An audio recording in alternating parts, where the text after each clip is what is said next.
पूर्ण विश्राम पाठ सत्यकाम विद्यालंकार जी ने लिखा है। ये हास्य व्यंग कहानी है।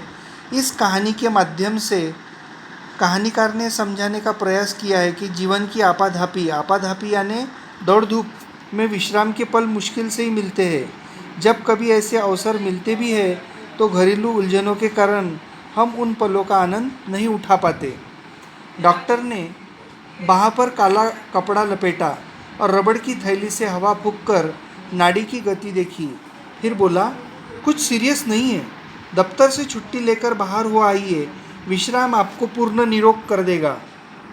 लेकिन विश्राम भी पूर्ण होना चाहिए। तो पत्नी बड़ी प्रसन्न हुई। घर जाकर श्रीमती जी से कह दिया, जूहू की तैयारी कर लो, हम 2 दिन पूर्ण विश्राम करेंगे। एक दिन बाद पूर्णिमा भी थी। चांदनी रात का मज़ा जूहू पर ही है। एक दिन पहले आधी रात से ही उन्होंने तैयारी शुरू कर दी।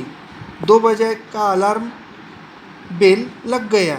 स्वयं वो 2 बजे ही उठ बैठी, कुछ नोट करने लगी। श्रीमती जी ने इन कामों की सूची बनाकर मेरे हाथों में दी। गैरेज में पहुंचकर श्रीमती जी ने मोटर में हवा भरने की पिचकारी, ट्यूब वॉल, रबड़ सॉल्यूशन, 1 गैलन इंजन ऑयल आदि चीज़ें और भी लिखी थी। दिन भर दौड़ धूप करके पायधुनी यानी मुंबई की एक जगह का नाम है, से मिस्त्री लाया। मिस्त्री यानी मैकेनिक। सुबह से शाम हो गई, मगर शाम तक 4 में से 2 ही खिड़कियों की चटकनियाँ भी नहीं कसी गई। मोटर के लिए ज़रूरी सामान लाते लाते रात तक दिल की धड़कन दुगुनी हो गई थी। रात को सोने लगे तो श्रीमती जी ने आश्वासन देते हुए कहा, कल जूहू पर दिन भर विश्राम करेंगे तो थकावट दूर हो जाएगी। श्रीमती जी ने अपने कर कमलों यानी हाथों से घड़ी की कुंडी घुमाकर अलार्म लगा दिया। खुद जाकर बाहर मोटर का मुआयना करके यह देखकर तसल्ली कर ली कि सूची में लिखा सब सामान आया या नहीं। सुबह 5 बजते ही अलार्म ने शोर मचाया। रोशनी होते न होते जूहू की तैयारी चरम सीमा पर पहुंच गई। चरम सीमा यानी फाइनल। स्टोव को भी आज ही धोखा देना था। वो हर मिनट बुझने लगा। आधा घंटा उसमें तेल भरने, धोखनी करने में चला गया। धोखनी करना यानी पंप करना। आखिरी चाय का प्रोग्राम स्थगित कर दिया गया और हम दत्तचित्त हो तैयारी में जुट गए। दत्तचित्त यानी एकाग्र मन से। वाटरलू जाने के पहले नेपोलियन ने भी ऐसी तैयारी न की होगी। ऐसी महत योजनाओं के संपन्न करने में हम पति पत्नी परस्पर सहयोग भावना से काम करने पर विश्वास करते हैं। सहयोग भावना, सहयोग यानी कोऑपरेशन हमारे जीवन का मूल मंत्र है। सहयोग मन, वचन, कर्म इन तीनों से होता है। जीवन का यह मूल मंत्र मुझे भूला न था। श्रीमती जी मुझे मेरे कामों को याद दिलाने लगी। मैं उनके उपकार के बदले उनकी चिंताओं में हाथ बटाने लगा। मैंने याद दिलाया, पुड़ियों के साथ मिर्ची का अचार जरूर रख लेना। श्रीमती जी बोली, अचार तो रख लूँगी, पर तुम भी समाचार पत्र रखना न भूल जाना। मैंने अभी पढ़ा नहीं है। मैं बोला, वो तो मैं रख लूँगा ही, लेकिन तुम वो गुलबंद न भूल जाना। गुलबंद एक प्रकार का कोट जो हमने पिछले साल कश्मीर से लाए थे। जूहू पर बड़ी सर्द हवा चलती है। गुलबंद तो रख लूँगी, लेकिन तुम कहीं बेदिंग सूट रखना न भूल जाना, नहीं तो नहाना धरा रह जाएगा। और तुम कहीं रबर कैप भूल गई तो गजब हो जाएगा। वो तो रख लूँगी, लेकिन कुछ नोट पेपर लिफाफे भी रख लेना। और देखो, राइटिंग पैड भी न भूल जाना। राइटिंग पैड का क्या करोगी? कई दिनों से माँ की चिट्ठी आई पड़ी है। जूहू पर खाली बैठे जवाब भी दे दूँगी। यूँ तो वक्त ही नहीं मिलता। और ज़रा वो चिट्ठियाँ भी रख लेना जिनके जवाब देने हैं। चिट्ठियाँ ही रह गई तो जवाब किसके दोगे? और सुनो, बिजली के बिल और बीमा के नोटिस आ पड़े हैं, उनका भी भुगतान करना है, उन्हें भी डाल देना।